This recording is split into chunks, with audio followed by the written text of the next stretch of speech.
कनवा के बोलिया अखियां के तहरा कजरवा। बाकी कुछ दिन में हमारे को गाना आई तुरल बाड़ू जावना के खाती हो मिली न तहरा गवना के राती हो कके हमरा से प्यार अब चिन्हेलू न यार सोनू संग दिल संगे बुझो जनी चानी बा। महेंद्र कपूर जी एक गाना गाए थे आप सभी को सुनाते हैं। इनका के छोड़ दो तो लोग खिसिया तरह बाकी इनका मेहनत बहुत ही अच्छा था बहुत ही मेहनत। ओनिस यादव गाड़ी हटा दे रोड पर से। ओनिस यादव रोड पर से गाड़ी हटा दे। माइनर में महेंद्र कपूर जी बॉलीवुड के सिंगर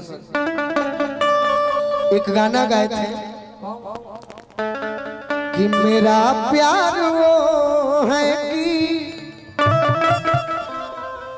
मर के भी तुमको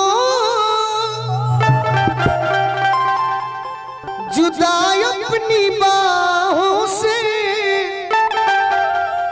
अरे होने न देगा मिली मुझको जन्नत तो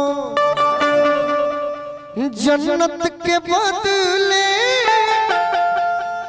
खुदा से मेरी जान तुम्हें मांग लेगा। लेकिन जिस अवसर पर कृष्ण जन्माष्टमी के अवसर पर प्रोग्राम रखल गई बा एंजॉय खातिर तो भाई क्या करी हम जीवन में कुछ कहले बनी एंजॉय खातिर कहले बनी इंटरटेन करे खातिर कहले बनी।